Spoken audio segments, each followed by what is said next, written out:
Hello students, welcome back to our GDC nursing classes. I am Rozpreet Kaur. तो बच्चों, आज हम पढ़ेंगे नया टॉपिक है हमारा, दैट इज एंजाइना पेक्टोरिस, जो कि कार्डियोवैस्कुलर डिसऑर्डर में आता है। तो एंजाइना पेक्टोरिस जो है वो बहुत ही इंपॉर्टेंट टॉपिक है बच्चों। एंजाइना पेक्टोरिस हो गया, मायोकार्डियल इंफ्रैक्शन हो गया, हार्ट ब्लॉक, कार्डियोमायोपैथी के जितने भी टॉपिक्स है बच्चों, ये बहुत ही इंपॉर्टेंट है। 10 मार्क्स में ये ज्यादातर क्वेश्चंस जो है वो पूछे जाते हैं।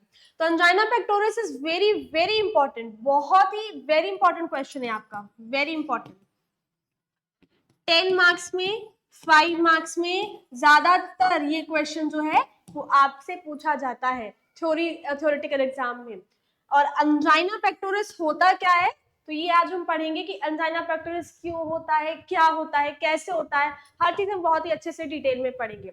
तो वीडियो स्टार्ट करने से पहले मैं आपसे कहना चाहूंगी कि प्लीज हमारे चैनल को सब्सक्राइब करें, बेल आइकन को प्रेस करें, जिससे आने वाले सारे नोटिफिकेशन, सारे लेक्चर्स जो है वो आप तक पहुंच सके। तो चलिए बच्चों, स्टार्ट करते हैं।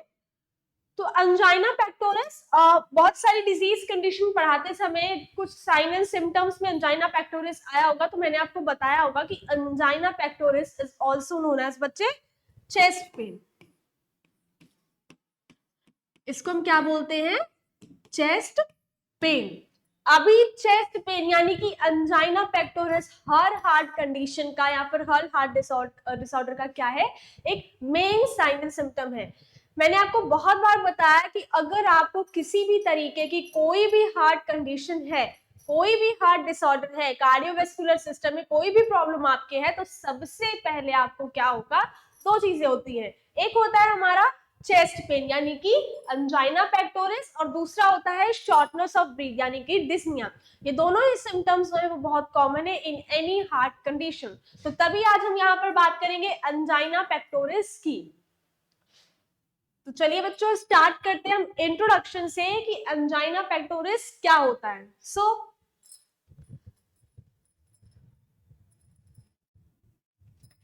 Angina pectoris, commonly referred to as angina, is chest pain or discomfort caused by reduced blood flow to the heart muscles. तो क्या बोल रहे हैं कि angina pectoris को हम कॉमनली angina के नाम से या फिर चेस्ट पेन के नाम से जानते हैं।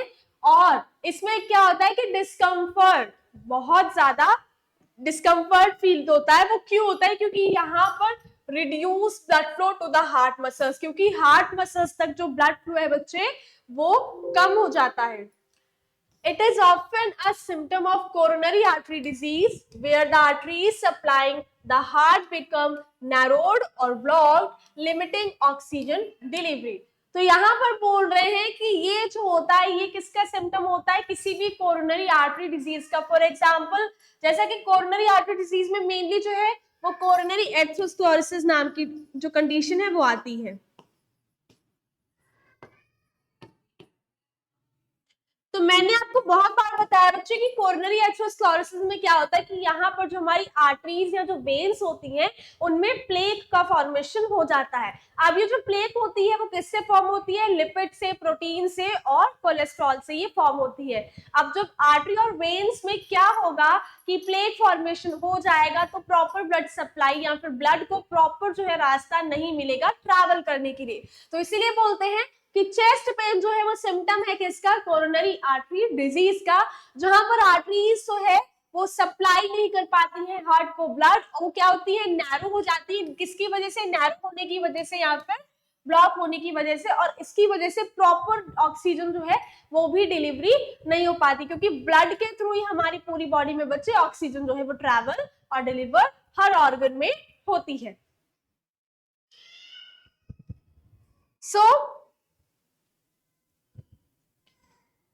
नेक्स्ट आते हैं डेफिनेशन के ऊपर। तो डेफिनेशन यहाँ पर ये कि angina pectoris is a clinical syndrome characterised by episodes of pain और pressure in the interior chest. तो क्या बोल रहे हैं कि जो एंजाइना पेक्टोरिस है वो एक क्लिनिकल सिंड्रोम है, जो यहाँ पर क्यों हो रहा है कि यहाँ पर पेन के एपिसोड्स जो है वो आ रहे हैं। कहाँ पर? एंटीरियर चेस्ट में। क्या हो रहा है? एंजाइना पेक्टोरिस एक क्लिनिकल सिंड्रोम है। क्यों हो रहा है? एक ऐसा क्लिनिकल सिंड्रोम है जहां पर पेन के एपिसोड्स बार बार जो है वो पेन जो है यहाँ पर अकर हो रहा है, और प्रेशर यहाँ पर कहाँ हो रहा है, हमारे एंटीरियर चेस्ट में जो है वो प्रेशर फील हो रहा है। एपिसोड्स ऑफ पेन की वजह से प्रेशर कहाँ पे आ रहा है, हमारे एंटीरियर चेस्ट में। नेक्स्ट है angina is a symptom of a condition called myocardial infarction। क्या बोल रहे हैं कि angina क्या है, एक सिम्टम है किसका, मायोकार्डियल इन्फ्रैक्शन का, जिसको angina क्या है, एक सिम्टम है कंडीशन का जिसको हम क्या बोलते हैं, मायोकार्डियल इन्फ्रैक्शन। तो मायोकार्डियल इन्फ्रैक्शन भी बच्चे हमने पढ़ा था। यहाँ पर क्या होता है कि मायोकार्डियम टिश्यूज में जो हमारा होता है कि वहां पर ऑक्सीजन की डिलीवरी जो है वो बहुत कम होती है, क्योंकि यहाँ पर प्रॉपर ब्लड सप्लाई जो है वो नहीं हो पाती है। तो यहाँ पर क्या हो जाता है, angina pectoris। So this is the definition of the angina pectoris। बहुत ही इंपॉर्टेंट टॉपिक है बच्चों, बहुत अच्छे से जो है आप इसको स्टडी कीजिएगा। नेक्स्ट आते हैं टाइप्स ऑफ angina pectoris के ऊपर। अभी ये जो angina pectoris है वो कितने टाइप का होता है, तो अभी मैं आपको एक बात और बता देती हूँ कि यहाँ पर 5 मार्क्स का क्वेश्चन यहाँ पर अराइज हो जाता है, क्योंकि कई बार तो 10 मार्क्स में क्या होता है बच्चे, पूरा angina pectoris आपसे पूछ लिया जाता है, नहीं तो 5 मार्क्स में कभी कभी सिर्फ टाइप्स पूछ लिए जाते हैं angina pectoris के। So these types are very very important. So stable angina pectoris, stable angina also known as angina pectoris। Stable angina को हम angina pectoris ही बोलते हैं। ये चेस्ट पेन और discomfort that occurs predictably with exertion or stress and is relieved with rest or medication। तो यहाँ पर क्या बोल रहे हैं कि स्टेबल angina को हम angina pectoris भी बोलते हैं, और ये क्या है, चेस्ट पेन है। क्या है ये, चेस्ट पेन है और डिस्कम्फर्ट है that occurs predictably with exertion. इसमें क्या होता है कि स्टेबल angina pectoris में यहाँ पर क्या होता है, डिस्कम्फर्ट बहुत ज्यादा होता है। प्रेडिक्टिवली प्रेडिक्ट किया जाता है कि तब होता है जब यहाँ पर जो पेशेंट है वो कोई भी फिजिकल एक्टिविटी या एक्सर्शन कोई काम कर रहा है, उसे बहुत ज्यादा स्ट्रेस है, और ये रिलीफ तब होता है जब आप जो है वो रेस्ट करें या आपको मेडिकेशन यहाँ पर दी जाए। तो यहाँ पर मेडिकेशन दी जाती है बच्चों नाइट्रोग्लिसरीन।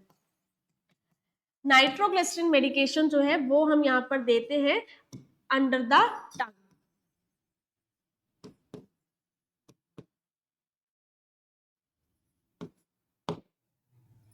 क्या करते हैं कि नाइट्रोग्लिसरीन यहाँ पर मेडिकेशन देते हैं, कहाँ पर, अंडर द टंग। इससे क्या होता है कि स्टेबल angina pectoris जो है वो विद इन 5 मिनट्स जो है वो ठीक हो जाता है। नेक्स्ट है, it is caused by a reduced blood supply to the heart muscles due to narrowed or blocked coronary arteries often from atherosclerosis। जैसा कि मैंने आपको पहले इंट्रोडक्शन में बता दिया कि कोरोनरी आर्टरी डिजीज की वजह से यहाँ पर angina pectoris हो रहा है, तो वही सेम बात यहाँ पर बोल रहे हैं बच्चों कि ये क्यों होता है। जो स्टेबल angina pectoris है वो तब कॉज होता है जब यहाँ पर ब्लड सप्लाई क्या होती है, वो रिड्यूस हो जाती है। कहाँ पर, हमारी हार्ट मसल्स में। किसकी वजह से, जब हमारी आर्टरीज जो है, कोरोनरी आर्टरीज जो है वो नैरो या फिर ब्लॉक हो जाए, ऑफन फ्रॉम द एथेरोस्क्लेरोसिस। और ऑफन ये ऐसा क्यों होता है, एथेरोस्क्लेरोसिस की वजह से, क्योंकि यहाँ पर हमारी आर्टरीज और वेन में प्लेक का फॉर्मेशन हो जाता है।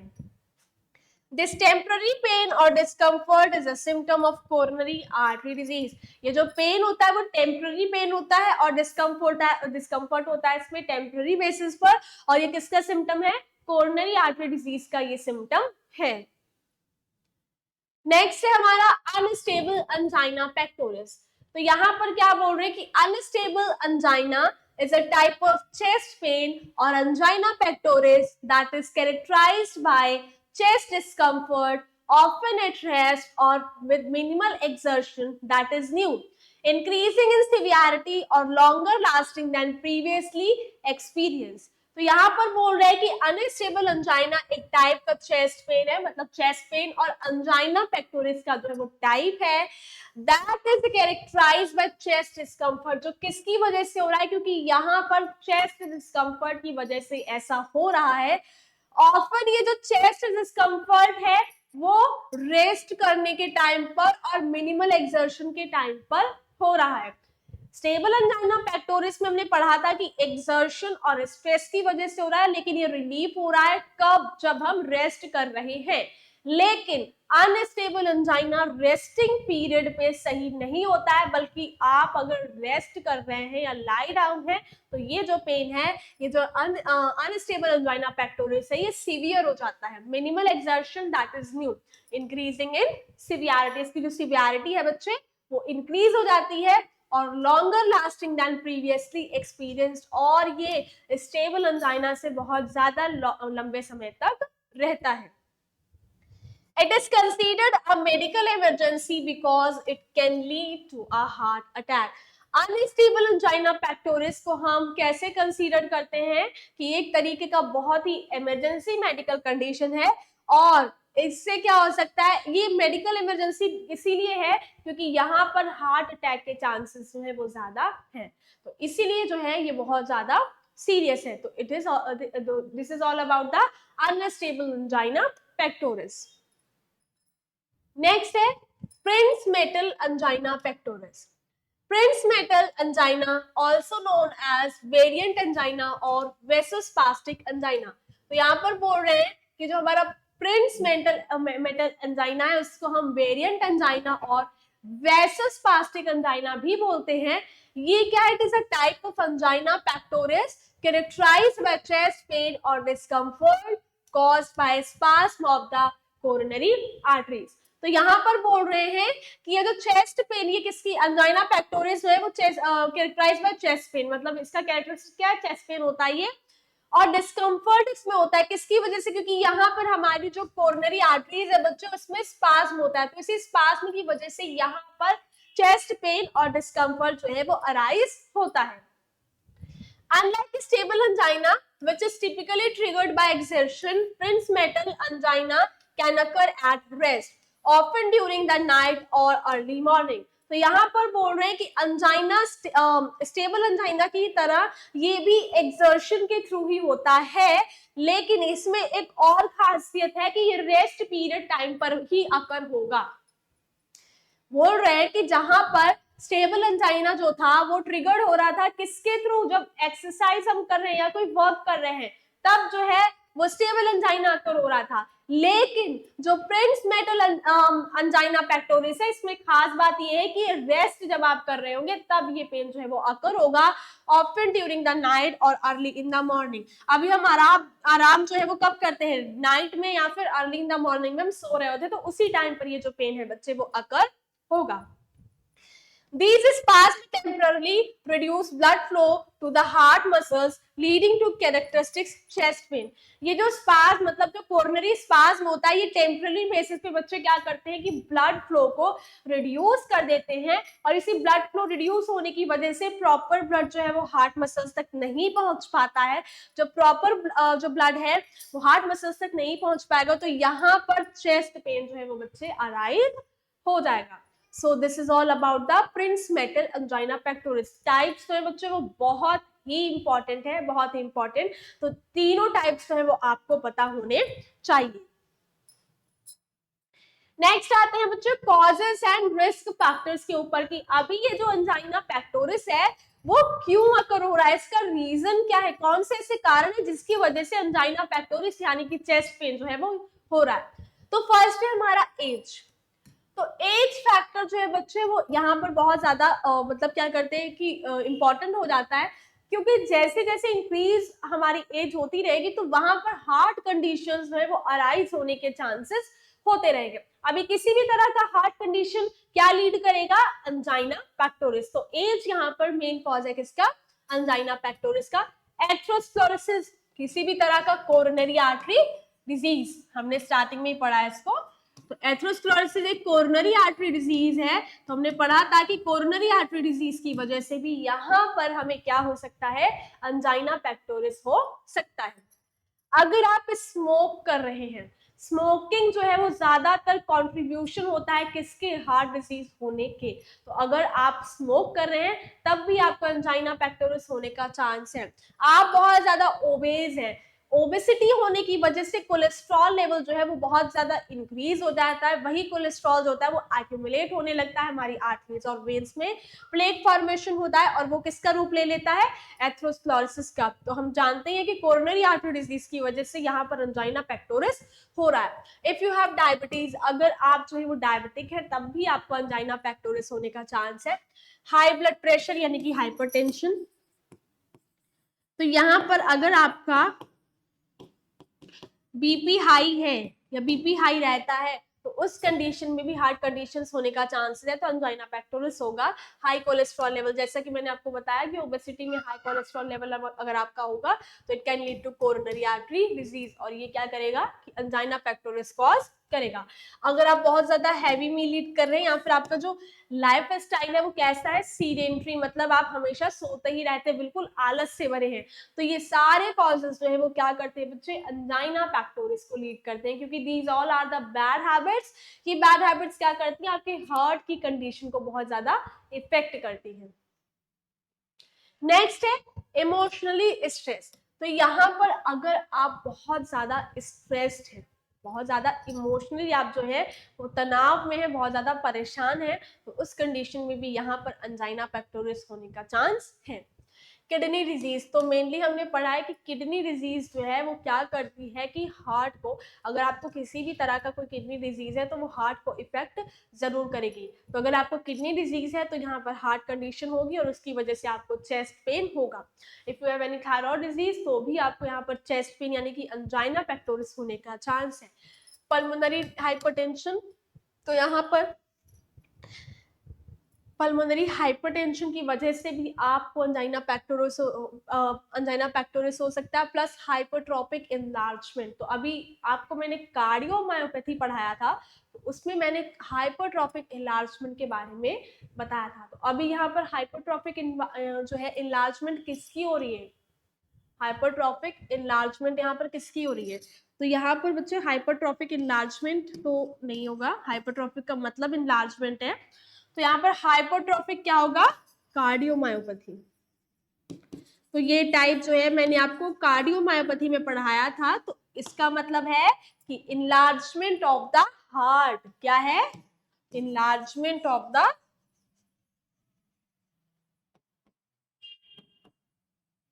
हार्ट। तो ये है हमारे क्या causes of angina pectoris. Next आते हैं बच्चों पैथोफिजियोलॉजी के ऊपर। अभी बॉडी में एक कंडीशन कैसे अराइज होता है, तो पैथोफिजियोलॉजी में हम देखते हैं ड्यू टू ईटियोलॉजिकल फैक्टर्स। तो बोल रहे हैं यहाँ पर कि किसी भी कॉजेस की वजह से यहाँ पर क्या हुआ कि इनसफिशिएंट कोरोनरी ब्लड फ्लो।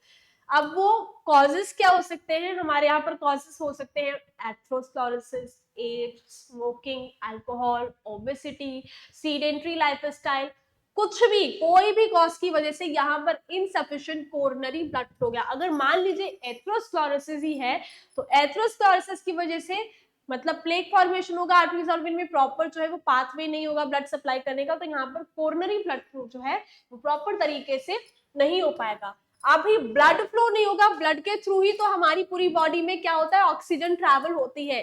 तो अभी यहाँ पर ब्लड फ्लो नहीं हो रहा है तो इसकी वजह से यहाँ पर ऑक्सीजन सप्लाई क्या होगी, कम हो जाएगी। ऑक्सीजन सप्लाई कम हो जाएगी तो ये जो उसकी मायोकार्डियल ऑक्सीजन डिमांड है वो फुलफिल नहीं हो पाएगी, ऑक्सीजन कम हो जाएगी और यहाँ पर मायोकार्डियम का जो ऑक्सीजन का डिमांड है वो बहुत ज्यादा बढ़ जाएगा। अभी यहाँ पर ऑक्सीजन एक्सीड्स द सप्लाई, अभी ऑक्सीजन क्या कर देगी, नीड ऑफ ऑक्सीजन जो है वो ब्लड सप्लाई जो है वो बहुत ज्यादा डिमांड कर देगी, क्योंकि यहाँ पर ऑक्सीजन कम जो है वो ट्रैवल हो रही है। इसकी वजह से reduce the blood supply to the heart, blood supply जो है वो हार्ट तक प्रॉपर तरीके से नहीं पहुंच पाएगी और ये यहाँ पर क्या करोगा, एंजाइना पेक्टोरिस यानी कि चेस्ट पेन।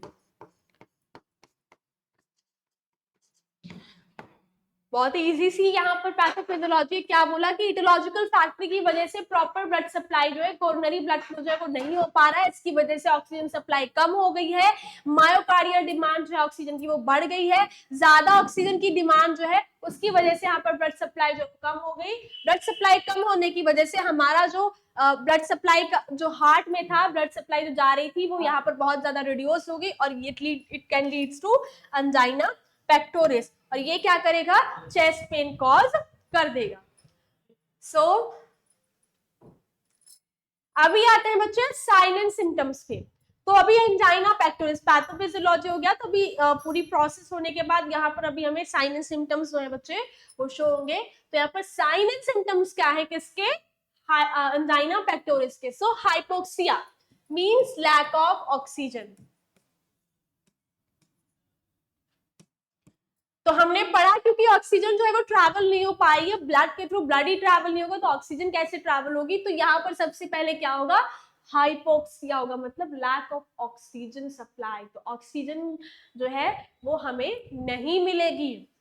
चेस्ट पेन जानते ही आप एंजाइना पेक्टोरिस की तो हम बात ही कर रहे हैं।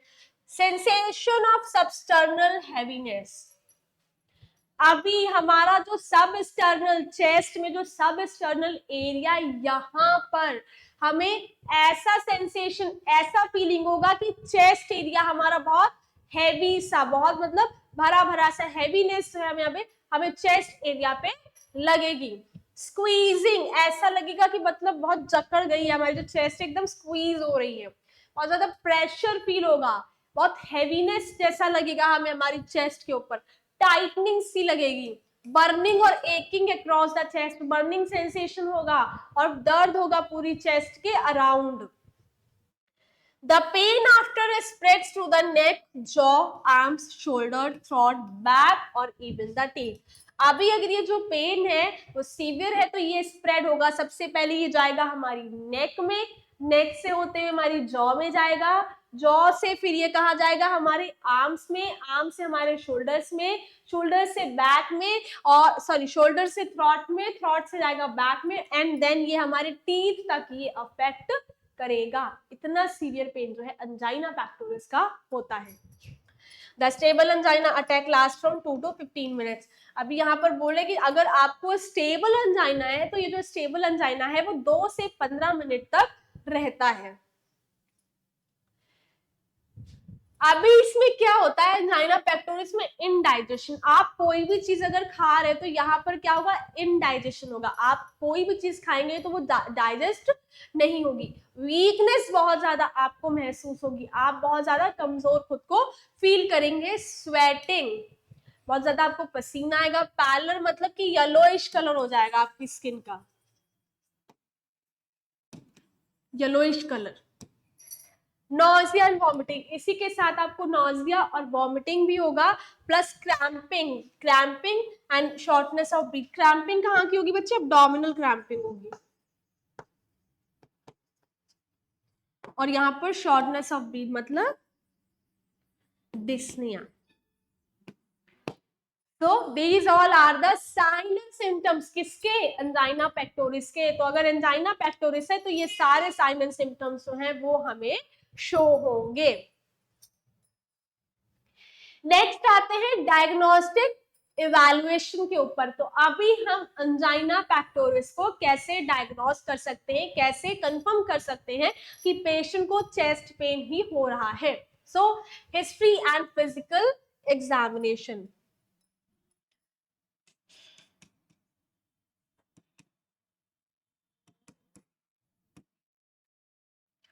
तो सबसे पहले हम यहाँ क्या करेंगे बच्चे, हिस्ट्री और फिजिकल एग्जामिनेशन करेंगे। तो a detailed history of chest pain including its location, quality, duration and triggers is crucial. A physical examination can reveal clues like high cholesterol or early signs of heart disease. तो यहाँ पर history collection में बच्चे हम क्या करेंगे कि detail history लेंगे चेस्ट पेन की, कब से हो रहा है, कहाँ हो रहा है, क्वालिटी क्या है पेन की, ड्यूरेशन कितना है, किसकी वजह से हो रहा है, मतलब ये सारी चीजें क्रूशियल है पूछना, मतलब बहुत ही ज्यादा इंपॉर्टेंट है। फिजिकल एग्जामिनेशन से हम पता कर सकते हैं कि कहीं हाई कोलेस्ट्रॉल की वजह से ऐसा तो नहीं हो रहा है, या फिर ये कोई अर्ली साइंस तो नहीं है किसके, हार्ट डिजीज होने के। प्लस यहाँ पर हम पेशेंट के वाइटल्स यानी कि बीपी, पल्स, हार्ट रेट, और टेम्परेचर भी चेक करेंगे।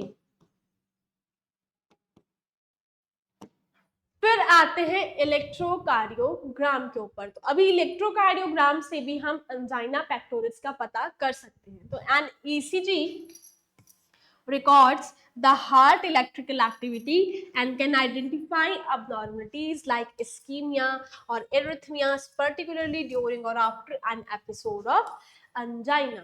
तो क्या बोल रहे बच्चे यहाँ पर कि ईसीजी क्या करता है कि हमारे हार्ट की इलेक्ट्रिकल एक्टिविटी को रिकॉर्ड करता है और उसके बाद ये क्या करेगा, अबनॉर्मलिटीज, इस्कीमिया मतलब प्रॉपर जो ब्लड सप्लाई नहीं हो रही है, और एरिथमिया, यहाँ पर क्या बोल रहे हैं, स्कीमिया में अगर ब्लड सप्लाई नहीं होगी तो यहाँ पर टिश्यूज जो है वो डेथ हो जाएंगे।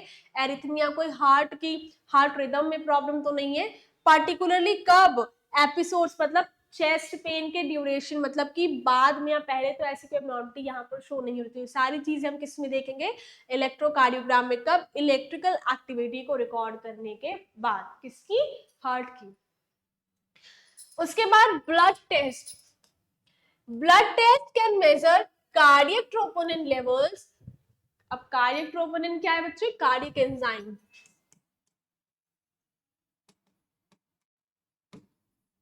तो कार्डियक एंजाइम्स के बारे में भी आपको पता होना चाहिए बच्चे। तो कार्डियक एंजाइम्स का एक शॉर्ट वीडियो जो है वो मैं आपको जो ऑलरेडी अपलोडेड है, अपलोड करूंगी मैं अभी नेक्स्ट लेक्चर में। कार्डियक ट्रोपोनिन का एक शॉर्ट वीडियो जो है उसमें मैं आपको सारे कार्डियक एंजाइम्स जो है उसके बारे में बताऊंगी। अभी के लिए आप इतना जाने कि जो कार्डियक ट्रोपोनिन है वो क्या है, कार्डियक एंजाइम्स है।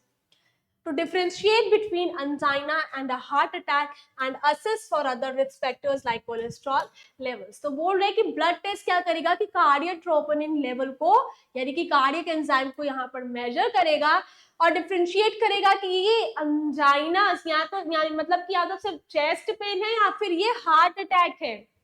Chest pain normal chest pain है या हार्ट अटैक का सिम्टम है, और असेस करेगा कि कोई अदर रिस्क तो नहीं है, जैसे कोलेस्ट्रॉल लेवल की वजह से तो ऐसा नहीं हो रहा है।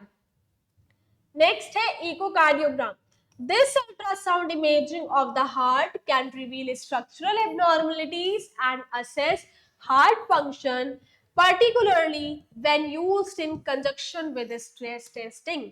तो बोल रहे हैं कि यहाँ पर जो इकोकार्डियोग्राम है बच्चे, ये अल्ट्रासाउंड होता है हमारे हार्ट का। इसमें हम स्ट्रक्चरल और फंक्शनल एबिलिटी जो है वो हार्ट की देखते हैं कि मतलब हार्ट का स्ट्रक्चर कैसा है और कितना अच्छे से वो फंक्शन कर रहा है।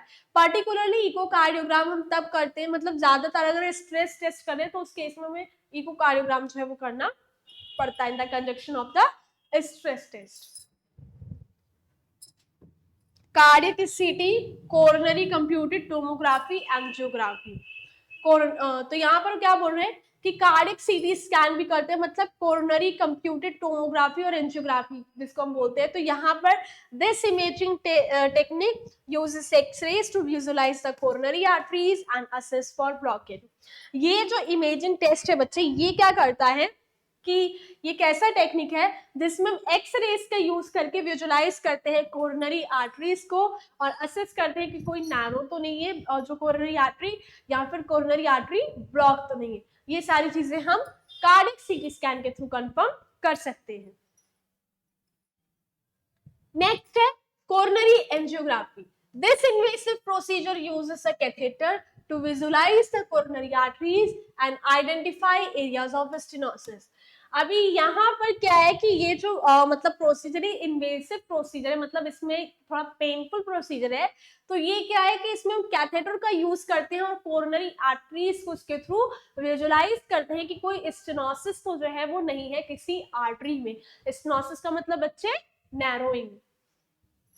इसी के साथ अदर इमेजिंग टेस्ट करेंगे जैसे cardiac MRI, radio nuclide imaging, thallium scintigraphy, PET and position जिसको पोजिट्रॉन एमिशन टोमोग्राफी बोलते हैं, can be used in certain cases to assess heart function and blood flow. ये सारे क्या है बच्चों, बहुत ही एडवांस टेक्नोलॉजीज हैं, इनका हम यूज करके क्या करते हैं, हार्ट के फंक्शन को और स्ट्रक्चर को अच्छे से विजुलाइज और असेस कर सकते हैं। So these all are the diagnostic evaluation through which we can diagnose and identify the angina pectoris or other heart condition. Next आते हैं मेडिकल मैनेजमेंट के ऊपर। अभी मेडिसिन के थ्रू हम कैसे जो है वो अंजाइना पेक्टोरिस ट्रीट कर सकते हैं, तो उसके बारे में हम यहाँ पर स्टडी करेंगे। सो मेडिकल मैनेजमेंट में सबसे पहले नाइट्रेट्स का यूज करेंगे। So widen blood vessels, improving blood flow to the heart and relieving chest pain, available in various forms like sublingual tablets, sprays और patches। तो क्या बोल रहे हैं कि ये क्या करता है, जो नाइट्रेट्स है वो हमारी ब्लड वेसल्स को वाइडन अप, थोड़ा क्या करता है, चौड़ा कर देता है, इंप्रूविंग ब्लड फ्लो। और इससे क्या होता है कि जो ब्लड फ्लो है हार्ट तक, जो हमारा ब्लड फ्लो जो नहीं हो पा रहा था, अभी नाइट्रेट्स का यूज करके ब्लड वेसल्स वाइडन होगी, तो यहाँ पर ब्लड फ्लो इंप्रूव हो जाएगा, हार्ट तक प्रॉपर ब्लड फ्लो जाएगा। और जब प्रॉपर ब्लड फ्लो होगा हमारे हार्ट में, तो क्या होगा, chest pain relief, chest pain से हमें राहत मिलेगी। अवेलेबल वेरियस फॉर्म, अभी ये जो होते हैं नाइट्रेट्स होते हैं वो वेरियस फॉर्म में अवेलेबल होते हैं, मतलब हम सबलिंगुअली टैबलेट्स यानी कि अंडर द टंग वाली टैबलेट्स भी आती हैं, स्प्रेज और पैचेस भी ये होते हैं। नेक्स्ट है beta blockers, shows the heart rate and reduces blood pressure, decreasing the heart's workload and reducing angina episode। क्या बोल रहे हैं कि जो बीटा ब्लॉकर्स है बच्चे, वो हमारे हार्ट रेट को स्लो डाउन कर देते हैं, ब्लड प्रेशर को रिड्यूस कर देते हैं और decrease the heart workload and reducing angina episode.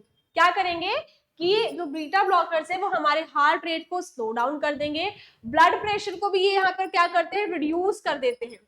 Plus यहाँ पर अभी जो क्या हो रहा है कि ब्लड सप्लाई हमारे हार्ट में नहीं हो रही है, तो उसकी वजह से हार्ट को बहुत ज्यादा काम करना पड़ा है, वो बहुत ज्यादा स्ट्रेस यहाँ पर हो जाता है, क्योंकि वर्कलोड उसके ऊपर बहुत ज्यादा इंक्रीज हो जाता है। तो इसी की वजह से ज्यादा वर्कलोड हार्ट पर पड़ने की वजह से चेस्ट पेन अराइज होता है। तो यही बोल रहे हैं कि जो बीटा ब्लॉकर्स है ये उस चीज को यहाँ पर सही कर देते हैं। नेक्स्ट आते हैं कैल्शियम चैनल ब्लॉकर्स। तो मैंने आपको बताया था, मोस्टली सारी वीडियोस में बताया कि कैल्शियम चैनल ब्लॉकर्स क्या करते हैं कि हमारी ब्लड वेसल्स को रिलैक्स कर देते हैं। जब भी ब्लड वेसल्स हमारी रिलैक्स होंगी तो प्रॉपर ब्लड सप्लाई जो है वो हमारे हार्ट तक पहुंचेगी। तो relax and widens blood vessels, improving blood flow to the heart and reducing the need for other angina medication. तो बोल रहे कि ये क्या कर रहा है, कैल्शियम चैनल ब्लॉकर्स जो है वो हमारी ब्लड वेसल्स को वाइडन अप कर रहे हैं, प्लस उसी के साथ ये क्या कर रहे हैं कि रिलैक्स कर रहे हैं। इसकी वजह से प्रॉपर ब्लड फ्लो जो है वो हमारे हार्ट में हो रहा है। प्रॉपर ब्लड फ्लो होने की वजह से चेस्ट पे नहीं होगा, और अभी यहाँ पर प्रॉपर ब्लड फ्लो होगा, चेस्ट पे नहीं होगा। तो यहाँ पर अंजाइना के लिए अगर हम सिर्फ कैल्शियम चैनल ब्लॉकर्स दे रहे हैं तो दैट इज इनफ, तो हमें और मेडिकेशन लेने की नीड नहीं है। नेक्स्ट है एंटीप्लेटलेट एजेंट्स जैसे कि एस्पिरिन या फिर क्लोपिड्रोगल, reduces blood clotting, improving blood flow through and narrowed arteries। क्योंकि यहाँ पर नैरो आर्टरी होने की वजह से हो सकता है किसी ब्लड क्लॉट की वजह से आपका जो आर्टरी है वो नैरो या फिर ब्लॉक हो गया है। तो अभी उसी ब्लड क्लॉट को रिड्यूस करने के लिए हमें क्या करना है, एंटीप्लेटलेट एजेंट्स का यूज करना है। ये क्या करती हैं कि ब्लड क्लॉट को रिड्यूस करती हैं और ब्लड फ्लो को इंप्रूव करती हैं। किससे, जो भी नैरोइंग आर्टरीज है उससे जो ब्लड फ्लो है अभी सही से हो पाएगा। नेक्स्ट है बच्चे स्टेटिन्स। स्टेटिन्स का मेन काम होता है कोलेस्ट्रॉल लेवल को लो करना, lower cholesterol levels and help prevent plaque buildup in arteries, reducing the risk of further blockage. तो यहाँ पर स्टेटिन्स का काम ये है कि ये जो हमारा कोलेस्ट्रॉल लेवल है उसको लो करेंगी, प्लस क्या करेंगी कि प्लेग को अभी दोबारा होने से प्रिवेंट करेंगी। इससे क्या होगा कि फर्दर ब्लॉकेज, मतलब फ्यूचर में ब्लॉकेज होने का हमारी आर्टरीज में चांस जो है वो कम हो जाता है। नेक्स्ट है रेनोलाजीन, a medication used to relieve angina, particularly in cases where other medications are not effective।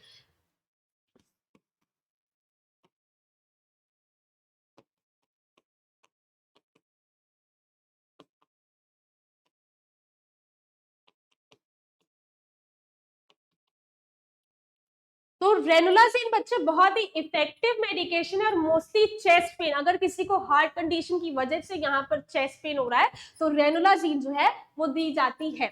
Medication जो है ये क्या करती है कि अंजाइना यानी कि चेस्ट पेन को, ये जो पेन है उसको रिलीव करती है, पर्टिकुलरली उन केसेस में जब भी किसी और मेडिकेशन से हमें कोई फायदा नहीं होता है, तभी हम किसकी तरफ जाते हैं, रेनोलाजीन की तरफ जाते हैं। नेक्स्ट है Other blood pressure medications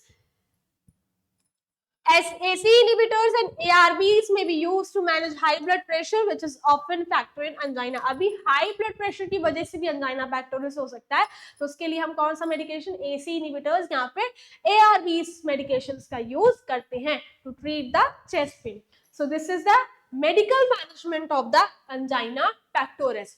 अभी मेडिकल मैनेजमेंट तो हमने कर लिया, हो सकता है कि सीवियर केसेस में अभी बच्चे हमें यहाँ पर सर्जिकल मैनेजमेंट का भी नीड हो, तो सर्जिकल मैनेजमेंट भी हम यहाँ पर करेंगे. सो सर्जिकल मैनेजमेंट में हम सबसे पहले क्या करेंगे, आर्टरी बाईपास ग्राफ्टिंग और CABG यानी कि कोरोनरी आर्टरी बाईपास ग्राफ्टिंग. इसमें हम क्या करते हैं कि एक ब्लॉक्ड आर्टरी के पास से एक नया रास्ता बनाते हैं, किसके लिए, ताकि प्रॉपर ब्लड फ्लो जो है वो हो सके. एक नया रास्ता बना के हम प्रॉपर ब्लड फ्लो को रास्ता देंगे कहां तक, हमारे हार्ट तक, ताकि हार्ट में प्रॉपर ब्लड फ्लो हो सके और कोई भी सिम्टम्स हो वो अराइज ना हो. तो चलिए देखते हैं इसमें क्या होता है. It is a surgical procedure to improve blood flow to the heart when coronary arteries are narrowed और ब्लॉक्ड. तो क्या बोल रहे हैं कि ये एक सर्जिकल प्रोसीजर है जिससे क्या होता है कि हमारा जो ब्लड फ्लो है बच्चे हार्ट तक वो बहुत ही सही और इम्प्रूव हो जाता है जब कोरोनरी आर्टरीज है वो नैरो यहाँ पर ब्लॉक हो. इस प्रोसीजर के थ्रू हम उस कोरोनरी आर्टरीज और नैरोशन को दूर कर सकते हैं. It creates a new path for blood to bypass the blockage by using healthy blood vessels from other parts of the body. अभी other parts of the body कौन कौन से हो सकते हैं बच्चे आपके, या तो आपकी लेग से या फिर आपके आर्म से जो है एक नई ब्लड वेसल को लिया जाएगा जिसको हम ग्राफ्टिंग भी बोल देते हैं. तो यहाँ पर क्या बोल रहे हैं कि यहाँ पर एक नया रास्ता बनाएंगे ब्लड को बाईपास कराने के लिए, कहां से, जहां पे ब्लॉकेज हुआ है वहां से एक हेल्दी ब्लड वेसल का यूज करेंगे from the other part of the body. अभी वो हेल्दी ब्लड वेसल आपके लेग से या फिर आर्म से ली जाएगी. A healthy artery or vein usually from the arm, chest or leg is taken and connected around the blocked or narrowed portion of the coronary artery, creating a bypass road. तो जब भी हम बोलते हैं कि मतलब कई बार जैसे हम जा रहे हो तो ट्रैफिक हो तो हम बोलते हैं बाईपास से ले लीजिए क्योंकि ट्रैफिक बहुत ज्यादा है तो ज्यादा देर होगी. तो यहाँ पर वही समझिए क्योंकि यहाँ पर ब्लॉकेज होने की वजह से ब्लड के जो अंदर है वो ट्रैफिक हो गया है, तो उस ट्रैफिक से बचने के लिए हमें एक नया रास्ता बनाना है, एक बाईपास को क्रिएट करना है. तो देखिए यहाँ पर वही बोल रहे हैं कि एक हेल्दी आर्टरी और वेन को हम लेंगे कहाँ से, आर्म, चेस्ट या फिर लेग से, और इसको is taken from connecting around the block, और इसको हम कनेक्ट कर देंगे कहां से, जहां पे जो ब्लॉक आर्टरी है वहां से हम उस ब्लड वेसल को कनेक्ट करेंगे और एक नया रास्ता बनाएंगे, बाईपास रूट जो हम क्रिएट करेंगे जिससे प्रॉपर ब्लड फ्लो जो है वो हमारे हार्ट तक हो. So this is the coronary artery bypass grafting और ABG, only artery bypass grafting. Next आते हैं कोरोनरी स्टेंट के ऊपर. A coronary stent is a tiny expandable metal mesh tube used to support an artery that has been opened during an angioplasty procedure. क्या बोल रहे हैं यहाँ पर कि जो कोरोनरी स्टेंट है वो एक टाइनी, छोटा, एक्सपैंडेबल, जो एक्सपैंड हो सकता है, जो बड़ा हो सकता है, एक मेटल मेश ट्यूब है use to support an artery. यहाँ पर हम इसका यूज करते हैं ताकि हमारी जो आर्टरी है हम उसको सपोर्ट कर सके, that has been open during an angioplasty procedure, और उसको हम क्या करें, ओपन कर सके, कब, एंजियोप्लास्टी प्रोसीजर के टाइम पर. It is inserted into the artery to keep it from narrowing or closing again after the procedure. तो ये जो tiny expandable metal mesh tube है इसका हम यूज करते हैं ताकि आर्टरी को हम सपोर्ट कर सके. आर्टरी में हम इसको डायरेक्टली इंसर्ट कर देते हैं ताकि जो नैरोइंग और क्लोजिंग है वो दोबारा से जो है वो ना हो. प्रोसीजर के बाद एक सपोर्ट जो है वो आर्टरी को प्रोवाइड करती है ताकि नैरो और जो ब्लॉकेज हुआ है वो दोबारा से अभी प्रोसीजर के बाद अराइज ना हो. During an angioplasty, a balloon catheter is used to open up the blocked or narrowed artery. तो बोल रहे हैं यहाँ पर कि एंजियोप्लास्टी के टाइम पर यहाँ पर बलून कैथेटर का हम यूज करते हैं ताकि हम ओपन कर सके किसको, ब्लॉक और नैरो आर्टरी को. A stent is then placed in the artery to help keep it open and prevent it from closing again. तो बोल रहे हैं यहाँ पर कि ये जो स्टेंट है उसको हम कहाँ पर प्लेस कर देते हैं, आर्टरी में उसको प्लेस कर देते हैं। इससे स्टेंट की हेल्प से वो जो आर्टरी है वो हमेशा के लिए ओपन रहेगी, ब्लॉक नहीं होगी, और मतलब इसीलिए मतलब क्लोज जो है, क्लोजिंग अगेन, दोबारा से वो क्लोज नहीं होगी, इसलिए हम यहाँ पर स्टेंट का प्लेस करते हैं, इसलिए हम इसको कोरोनरी स्टेंट सर्जरी बोलते हैं।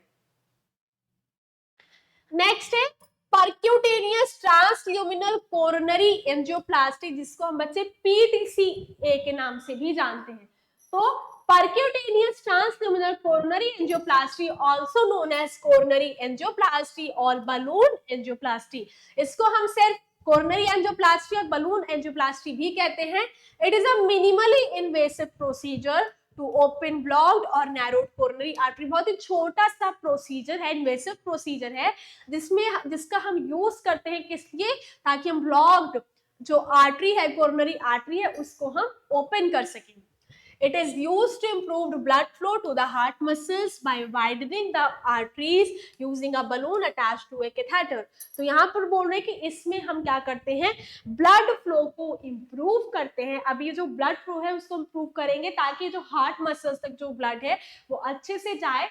यहाँ पर आर्टरीज को हम वाइडन अप कर देते हैं, किसका यूज करके, कैथेटर के आगे बलून को हम अटैच करते हैं, उसके बाद इस कैथेटर को इंसर्ट करते हैं, उस बलून को इन्फ्लेट कर देते हैं, इसीलिए हम इसको बलून एंजियोप्लास्टी के नाम से भी जानते हैं। कैसा एक मिनिमली इन्वेसिव प्रोसीजर है।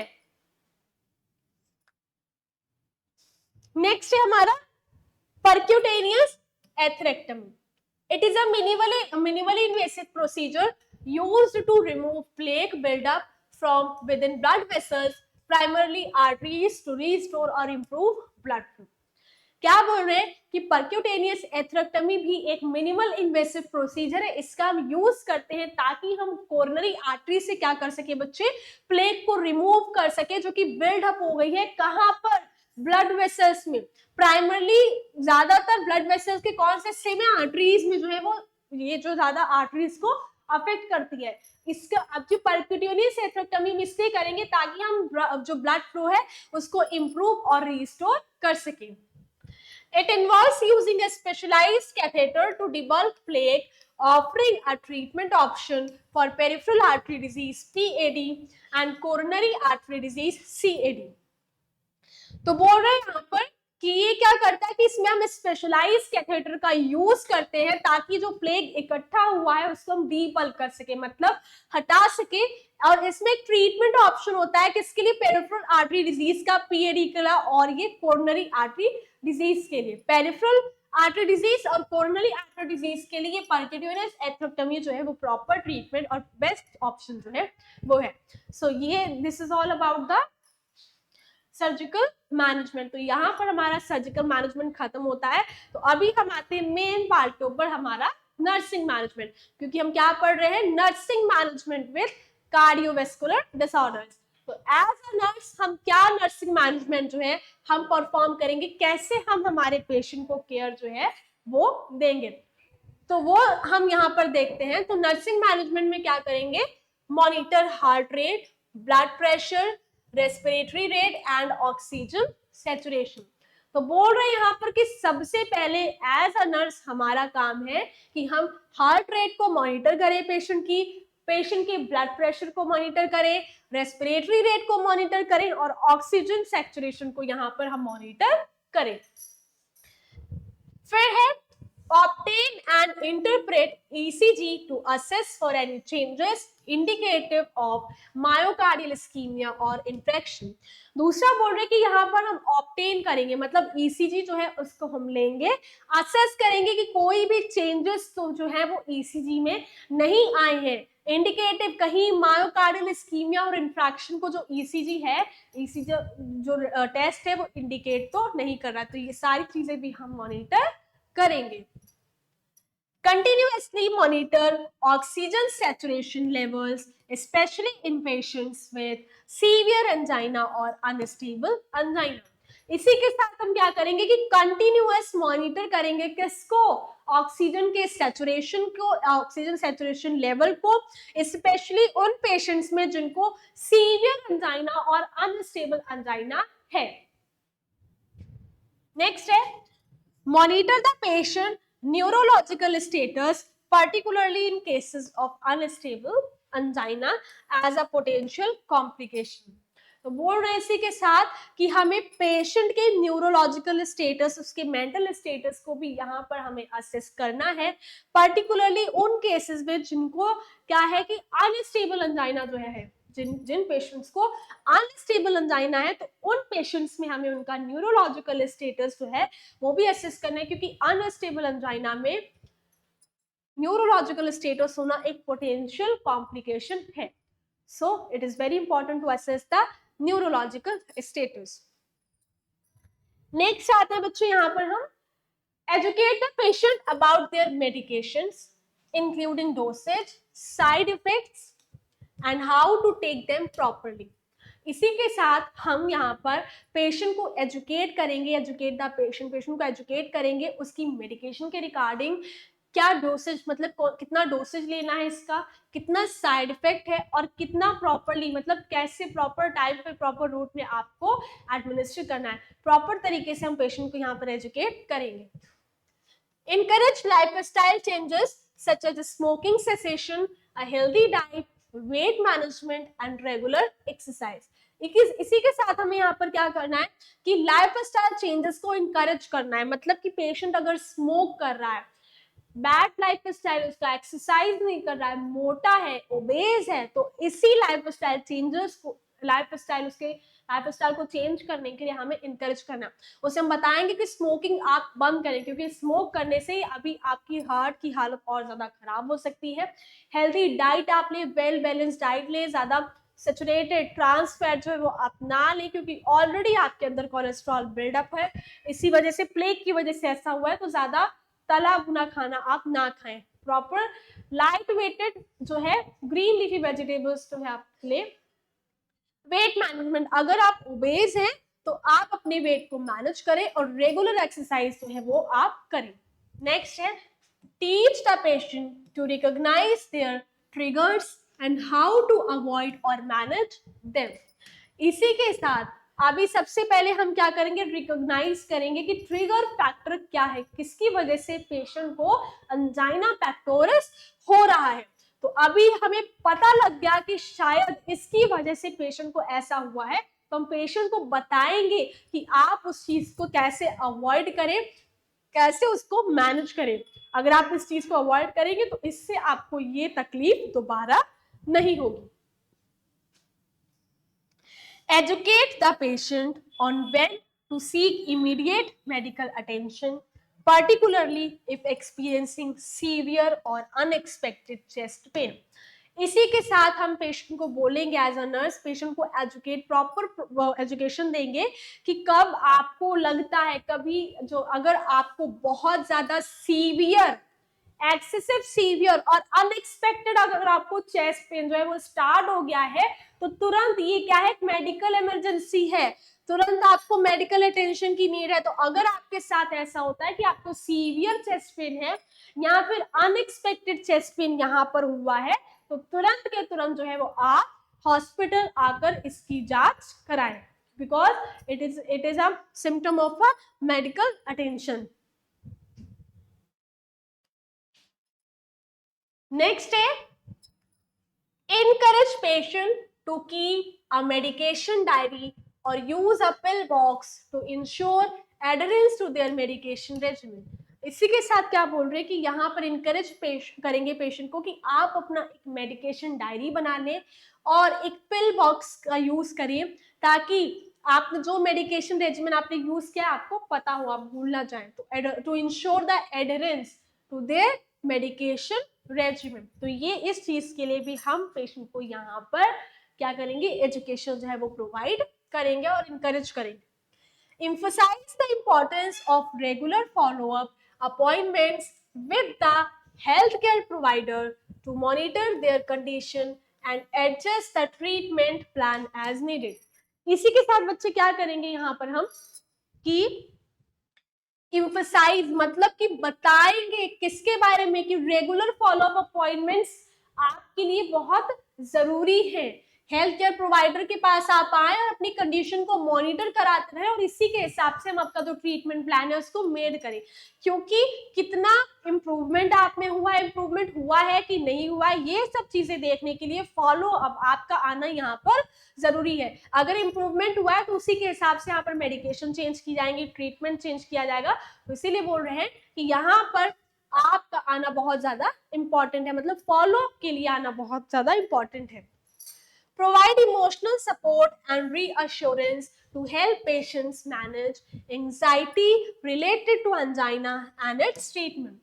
इसी के साथ यहाँ पर हम इमोशनल सपोर्ट जो है पेशेंट को वो भी प्रोवाइड करेंगे और रीअश्योरेंस प्रोवाइड करेंगे पेशेंट को कि आप चिंता ना करें, अंजाइना पेक्टोरिस जो यहाँ पर ठीक हो जाएगा, इसका ट्रीटमेंट ऐसा है, आपको बिल्कुल घबराने की जरूरत नहीं है। आप ऐसे करेंगे, आप अपना लाइफस्टाइल चेंज करेंगे, हेल्दी डाइट लेंगे, प्रॉपर ट्रीटमेंट लेंगे, प्रॉपर टाइम पर मेडिकेशन लेंगे, फॉलोअप के लिए आते रहेंगे तो सब कुछ ठीक हो जाएगा, घबराने की जरूरत नहीं है।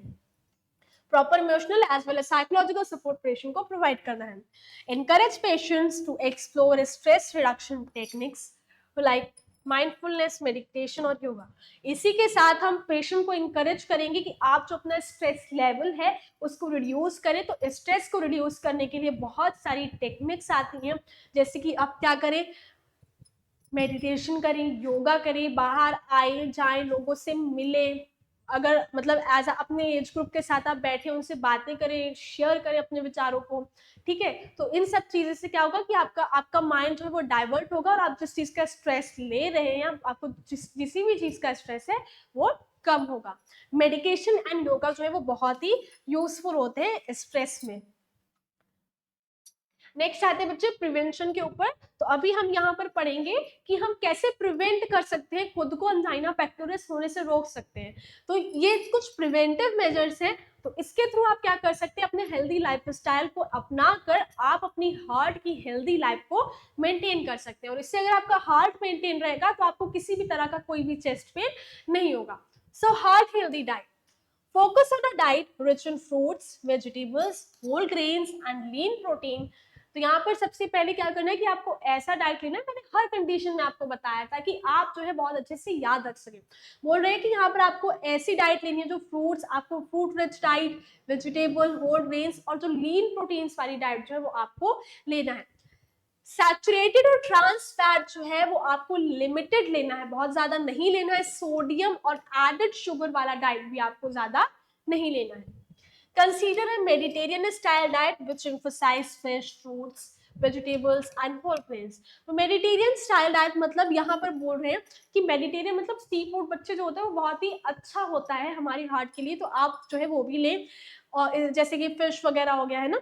फिजिकल एक्टिविटी, इसी के साथ दूसरा है हमारा point, that is physical activity. Physical activity बहुत ज्यादा इंपॉर्टेंट है हमारे प्रॉपर पूरे वेलबींग के लिए।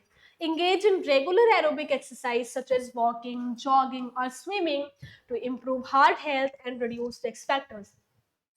तो बोल रहे हैं यहाँ पर कि आप जो है वो रेगुलर एरोबिक एक्सरसाइज में इंगेज रहें, जैसे कि वॉकिंग करें, जॉगिंग करें, स्विमिंग करें। इससे आपकी हार्ट की हेल्थ जो है वो इंप्रूव होगी और रिस्क फैक्टर्स जो है वो भी कम होंगे। Consult with a healthcare provider before starting a new exercise program, especially if you have existing heart conditions। अगर आपको किसी भी तरह का हार्ट कंडीशन है और अगर आप कोई नई एक्सरसाइज स्टार्ट करने जा रहे हैं तो सबसे पहले आप जो है अपने हेल्थ केयर प्रोवाइडर से उस एक्सरसाइज के बारे में कंसल्ट करें कि ये मेरे लिए सही है या फिर नहीं। नेक्स्ट है स्ट्रेस मैनेजमेंट। अभी स्ट्रेस की वजह से भी यहाँ जो है वो अंजाइना पेक्टोरिस या अदर कंडीशंस हो रही हैं, तो आप क्या करें, स्ट्रेस मैनेजमेंट टेक्निक, अपने स्ट्रेस को भी मैनेज करें। इससे आप प्रिवेंट कर सकते हैं इन चीजों को। Quitting smoking is crucial as it significantly damages blood vessels and increase the risk of angina। Seek support from the healthcare professional or support group if needed। Maintaining a healthy wait, इसी के साथ आप अपना जो wait है बच्चों उसको भी मेंटेन करें। Achieve and maintain a healthy weight through a diet and exercise as obesity increases the risk of heart disease. तो बोल रहे हैं बच्चे यहाँ पर कि अचीव करें और मेंटेन करें किसको, हेल्दी लाइफस्टाइल को, हेल्दी वेट को, अपनी डाइट करें, अपनी डाइट के थ्रू अपने वेट को मेंटेन करें, एक्सरसाइज करें उसके थ्रू मेंटेन करें, क्योंकि ओबेसिटी जो है वो क्या करती है कि हार्ट डिजीज के केसेस को इंक्रीज करती है। So this is the prevention of the angina pectoris. तो यहाँ पर बच्चे हमारा एंजाइना पेक्टोरिस का टॉपिक जो है वो कंप्लीट होता है। तो मैंने आपको जैसे स्टार्टिंग में बताया कि बहुत ही इंपॉर्टेंट टॉपिक है, बहुत ही इंपॉर्टेंट है, तो आप इसको इग्नोर तो करिएगा ही मत, सोचिएगा भी मत कि इस टॉपिक को हम इग्नोर कर दें। तो कुछ टॉपिक्स जो हैं वो बहुत ही इंपॉर्टेंट होते हैं, तो इसी वीडियो को स्टार्ट होने से पहले मैं आपको बता देती हूँ, तो एंडिंग में भी बता देती हूँ। तो इसी के साथ हमारा आज का टॉपिक खत्म होता है, मिलते हैं हम नेक्स्ट वीडियो में।